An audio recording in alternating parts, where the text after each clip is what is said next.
introduction. Good morning to one and all.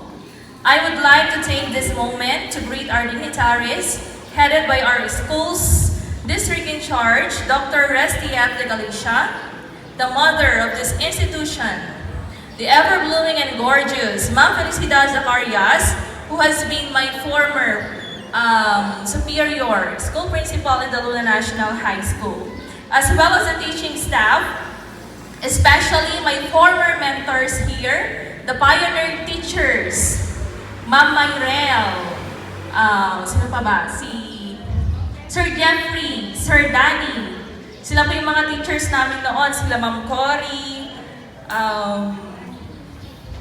sino pa? Sila Sir Abe, Ma'am Feby, Ma'am Jeremiah, at marami pa pong iba. The ever-supportive barangay officials headed by Honorable Captain Noli B. Tamayo and LNB President, the stakeholders, guests, visitors, and of course, the stars of this occasion, the grade 10 completers, a pleasant morning. I am deeply honored and flattered to speak for this wonderful occasion. Truly, this is a memorable moment to clink our glasses together, to be forever grateful, especially to our Almighty God. Parents, relatives, teachers, to our classmates and friends. It is today that you reap the fruits of your hard work. You've realized your goal. You've not only acted, but also dreamed. Not only planned, but also believed. That's why you are here. I do rejoice and get thrilled every time I look at your flattering smiles and blushing faces. Indeed, I can help but to glance back at the innocent memories of the past when once I was also sitting at the very same thrones you are into right now. The vivid image of fresh paints, neatly ironed uniforms, newly shined shoes that proudly announce the coming of a new perspective, and the variety colored ribbons pinned on the parents' and students' clothes are really unforgettable. More so, it makes me cry to just think of the moment I held my greatest warrior's hands as we went through the aisle with the brightest smiles plastered on our faces. That was when I was like you, celebrating the fruits of my parents' blood and sweat. The sacrifices that were really paid off. It was priceless. What would I have done without my parents? Could I have finished the race alone? The race, that's what I call it. The first round of the unending finish line. So this is just the first round. Yes, it is. Walang katapusan ang mga pagsubok na kung minsan ang akala mo hindi mo na mapagtatagumpayan. I can say that it was not all cupcakes and rainbows. Am I right? Gayunpaman, kay sarap balik-balikan ang aking mga alaala na ako'y nasa sekundarya pa lamang. We were the third batch of graduates back then. Sariyo pa nga sa aking gunita ang paborito kong merienda tuwing oras ng recess. Ang tig-5 pisong banana Q ni Auntie Esther at Auntie Mila. Sa aming magkakaklase, buko juice at Milo drinks lang ay sapat na noon sa amin. Wala yung mga Coke na yan, milk tea, wala kaming ganyan noon. Saladman sa salapi, nagsumikap ang aming mga magulang upang kami ay mapagtapos ng pag-aaral. Nakaka-proud isipin na sa kaunting kinikita ng aking tatay, sa pagpupukpok ng martilyo, at sa pagtatanim ng pare ng aking nanay, kami ay kanilang naitaguyod lahat na siyang habang buhay kong ipagpapasalamat. My father was a carpenter. And during recognitions and graduation rites, he was also a photographer. Yun yung sideline niya. Ginagawa niya lahat para sa ganon ay mapag-aral niya kami na kanyang mga anak. Sa aking pagkabata, hindi ko kailanman naranasan ang mga luho sa buhay, gaya ng pagkakaroon ng iba't ibang klaseng sapatos. I even remembered one time when my classmates were teasing me in my attempt throw a hard kick on them. Imbes na tumama, jay kugtar ko kadakwada, ket timmayag pay, jay sapatos ko. Ijay adayo that resulted to them laughing so hard. Yun pala, nakalimutan kong nilagyan ng medyas or papel. Papel na binilog-bilog yung loob ng sapatos ko. Okay, my mother has a habit of buying bigger shoes than my usual size. Tako na nakitpagdakdak kilang anak ko. So, bibilhan niya ako ng shoes ng first year, aabot na yun hanggang third year or even fourth year. Those were the days of my secondary school life, nung hindi pa uso ang crop tops, TikTok, glow-ups, and skincare routines. It may not be glamorous and perfect like the others, but surely it is worth keeping and remembering. Gayunpaman, ay hindi naging hadlang ang aming kahirapan upang makapagtapos ako ng pag-aaral. Through these experiences and the learnings I have gained from my high school teachers, I've learned how to be resilient. They've taught us lessons in life that we still apply today. To my former teachers, Sir Abraham Gamal, now, co-teacher ko na po siya sa Luna National High School, Ma'am Jeremiah, Ma'am Feby, Ma'am Mayrel, Ma'am Cory, Ma'am Maricel, Ma'am Laila, Sir Danny, Sir Jeffrey, and to others I have not mentioned, the strong foundation you have laid in our systems has deeply rooted not only in our minds but in our hearts as well. Your disciplining one never did falter, and it helped us shape in us the four core values, namely makadiyos, makatao, makakalikasan at makabansa, and let me add one more, matatag. For that, I thank you. Your skills and teaching cultivated our own brands. Without them, I can say I wouldn't have gone this far. Luna General Comprehensive High School will always have a special place in my heart. To all the teachers of LDCHS, and of course, our school principal, I salute you for keeping the fire burning. You have set the right pace. Continue laying the students' roadmap to success that may have become far better citizens of this country who productively contribute to its progress and development. That they become driven to achieve excellence and be able to easily cope with the rigorous demands of the society. I would also like to take one of my former mentors in high school, Ma'am Jeremiah, who have inspired me and motivated me a lot.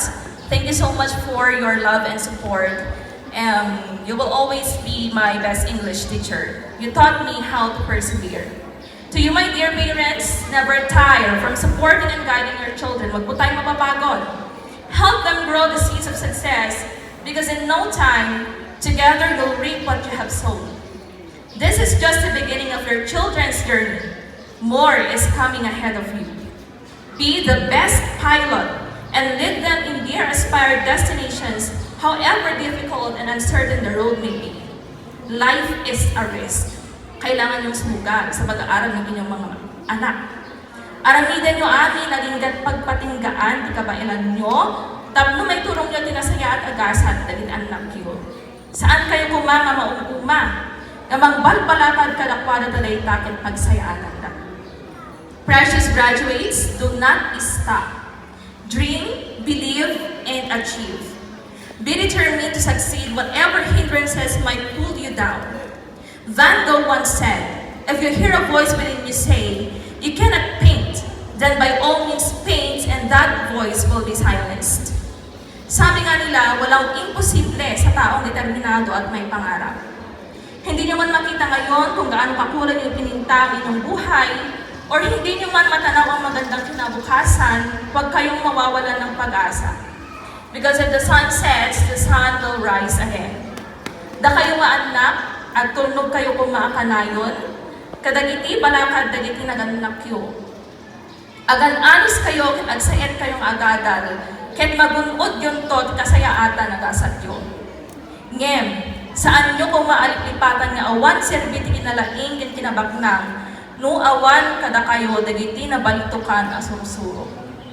Agbaling kayo kuma, anapakumbaba kanayon. In navigating the tumultuous journey of life, it is crucial to choose your influences wisely. Surround yourself with individuals who inspire and uplift you, who challenge you to grow, and who believe in your potential. Remember the words of Jim Rohn. You are the average of the 5 people you spend the most time with. Seek out mentors, teachers, and friends who will push you to become the best version of yourself. Learning, my friends, is a lifelong endeavor. It is not confined within the walls of a classroom or limited to the pages of a textbook. The world around us is a treasure trove of knowledge waiting to be explored. But sometimes, the process of learning can be daunting, especially when faced with difficulties and setbacks. I remember vividly the countless nights I spent poring over textbooks, struggling to understand complex concepts, and feeling frustrated with my lack of progress. But I refused to let these difficulties define me. Instead, I sought additional resources, asked for help when I needed it, and embraced the process of learning as an opportunity for growth. You are very lucky right now because all the resources are readily accessible to you. Mayroon kayong Google. Ano pa yung mga learning platforms natin ngayon? Ang dami-dami, di ba?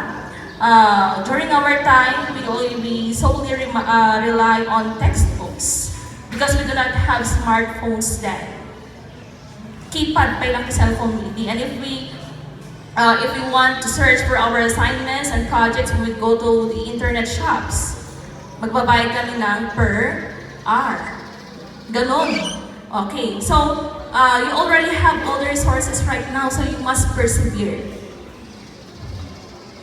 By all right means, cultivate your craft. Water it daily, pour some tender loving care into it, and watch it grow. Remember that a plant doesn't sprout immediately. Be patient and know that in life you will reap what you sow, but if you don't sow anything to yourself, you cannot reap anything, no matter the amount of prayers. You are still young, our precious ones, so don't be too hard on yourselves. Huwag kayo masyadong ma-pressure. Continue to laugh and enjoy your youth. Laugh on your mistakes because they are still the results of your innocence. But don't forget to reflect and correct these blunders.